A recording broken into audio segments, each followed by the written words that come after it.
Massialas, following the individual event at the Bone World Cup. We're catching him in the hotel here after dinner. Coach, tell us a little bit about, before today, about the huge success that your team had at Paris a few weeks ago. Yeah, well, Paris was it felt like a little turning point. We had the start of the season was in San Francisco was kind of a little weird. We didn't really get used to that home field advantage, and we didn't do as well. And then slowly, then Tokyo, we did a little bit better, and then we had a little bit of a break, so it allowed everyone to regroup. And then I think over the holidays, kind of like focus in and getting ready, and really just sort of like honed in on what we needed to do to be successful. Because in 2013, we were number one in the world. In 2014, last year, basically we lost to one team, China, ended up like 5th in the World Championships. So this year we wanted to really turn that around. And so by focusing on Paris, that was the beginning of that sort of hardcore season, and we ended up beating, Ukraine first of all, which was not as big a match for us right now. And then afterwards, then it was like the big three, which was China, who had lost to, and then afterwards Russia, who was like so funded like crazy, and then finally Italy with a big match, the big comeback, who we lost to in the Olympics. Of course, they won the Olympics. The same group of guys. So yeah. And you talk about like you made the comment about the funding in Russia and also Italy, of course, the popularity there. How do you feel American fencing compares to some of those countries?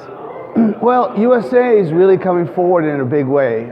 We've been sort of fortunate to have an influx of a lot of coaches from abroad, a lot of former Soviets. Some are good, some are not so good, and some are very good. And so, but just the fact that they're developing fencers, because until you actually have coaches, you don't have fencers. Fencers don't just grow on trees. And so doing this allowed everybody to kind of step up, and then our youth program is something that was very strong in America, and slowly built all these guys that came up. They all started at Y10s, Y12s, they all competed. I remember them all competing.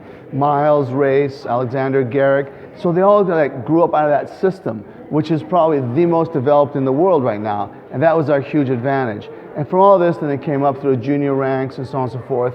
This group of guys has gotten like an amazing amount of gold medals at the Junior World Championships, especially Alexander, who was like the record for the most amount of medals and gold medals at Cadet and Junior World Championships. So it's sort of been sort of a continuum of things, but the senior is always a hard thing to jump into because these are hugely fully funded professional squads.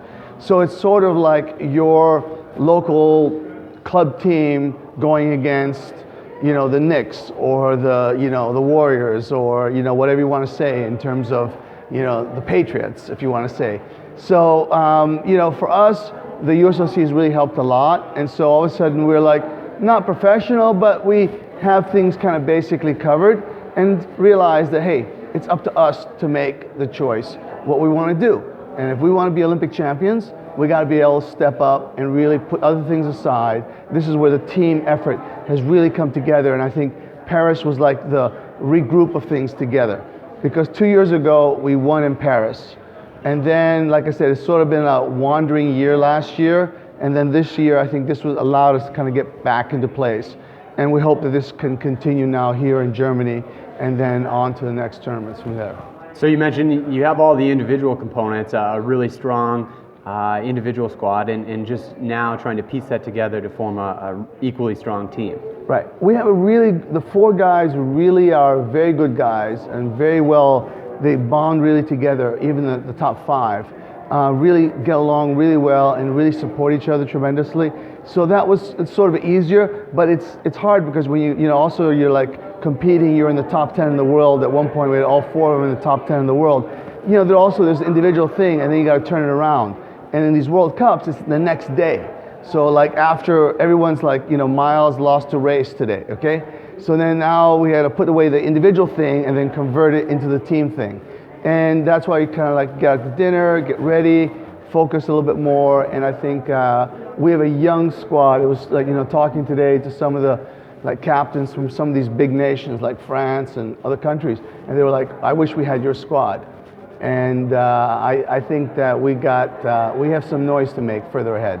Excellent. Well, we hope to hear that noise tomorrow, and best of luck to you guys in the team event tomorrow. Yeah, well, tomorrow's one step. Rio's the big road. You know, that's where we want to end on the top of the line right there. And U.S. men's team has never won a gold medal in the Olympics, and we want to be the first. Excellent. Well, we're excited to be part of that journey. Best wishes, Coach. Thanks.